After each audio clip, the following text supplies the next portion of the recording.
What do things look like for you middle of August? Where are we right now in your preps? We're hot. It's hot in Austin, Texas. I can tell you that. You could do the traffic for me too, right? Here on the three. So, Yeah. excuse me. I'm sorry. No, we could do the traffic and weather together right here. Yes, exactly. No, we essentially for us, we wrapped up what we would call training camp Saturday. Okay. We had our second scrimmage, so that was about 2.5 weeks of that. And now this week we kind of do a mock week. We do a mock game, kind of like our own preseason game this coming Saturday, and we take the players through what a normal work week would look like from a meeting schedule, practice plan, so on and so forth. And then next Monday we'll start school with that same schedule, and then we open up with Colorado State August 31st at 2:30 and Darrell K. Royal Memorial Stadium. So it's going to be a little bit warm in the opener. Absolutely. And then obviously the next week's game is one that is certainly on my personal radar screen, as well as that of so many other college football fans at Michigan. Have you ever been to the Big House, Steve? I have never been to the Big House. I've never been to Ann Arbor. I'm excited. I think that's one of the beauties now. I will say this of, being at a Texas and playing in Michigan, but also now with the college football playoff having expanding, that we're not necessarily going to get punished, either one of us, if the game doesn't go the way we want it to go. We're almost like you get rewarded for playing those games. Granted, we're both in two great conferences in the SEC and the Big Ten.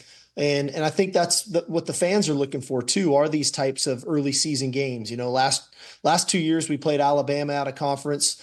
This year we'll go to Michigan. Next year we go to Ohio State. And so we look forward to those opportunities. I know our kids do, our coaches do. I think it serves as a great motivator in the off season, knowing you're playing the defending national champs on the road in the Big House. And it's a great opportunity for us. But it's interesting how, because that is true. I mean, back in the day, a game like this, the loser's out.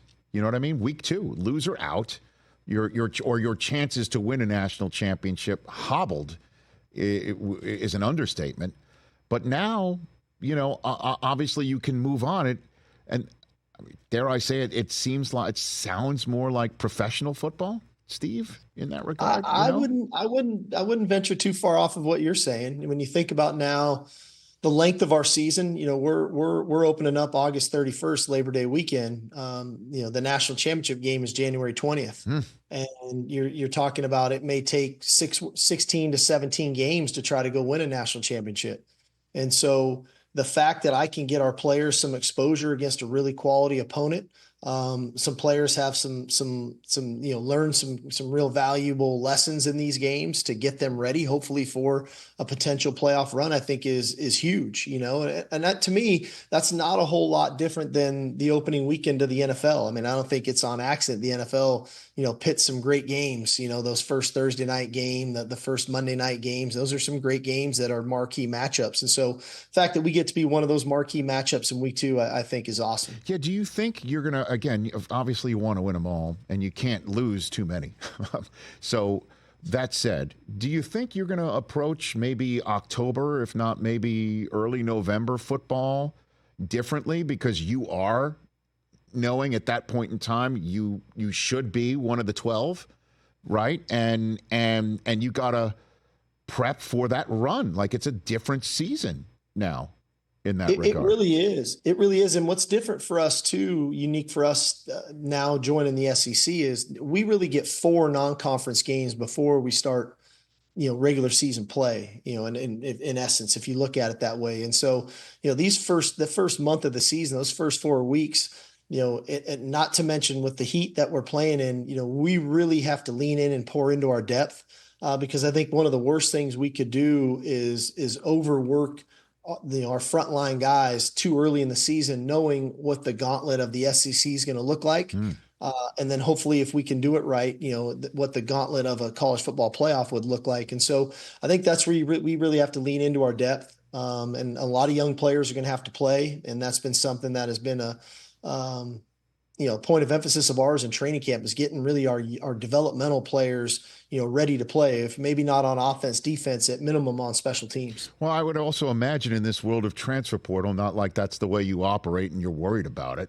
Obviously you're in an outstanding spot with a lot going for it, and without question. But I mean, playing kids and getting them ready, or making sure that the young kids are active, helps on that front too. I'm sort of, like cobbling together the way things are in our new college football world with you, because nobody knows how this is going to work right now, Steve. It's going to be unique. I mean, I think if nothing else, the college football playoff is going to be a different format. I mean, even that first weekend of the playoffs, that we're going to have home college football playoff games. We may have to go on the road back to Ann Arbor in week 1, of the playoff, or to Notre Dame, or we may host a team here, whatever that is. Right. And so I think that's a unique component to it. The length of the playoffs is a unique component.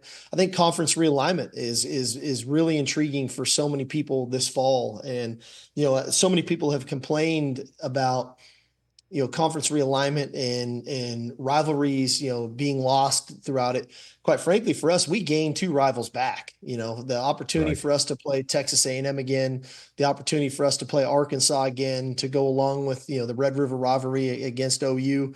Those things are fantastic for us, for our fans, for our players. But again, I think about all the time I spent at USC, the fact that USC and UCLA are in the Big Ten, and they're playing Penn State and Wisconsin. It seems unique to me. And so I'm intrigued as much as anybody, just to kind of see how this season unfolds, and then, the future of college football, how it unfolds. Catch the Rich Eisen Show every single day on the Roku channel, 12 to 3 Eastern, for free.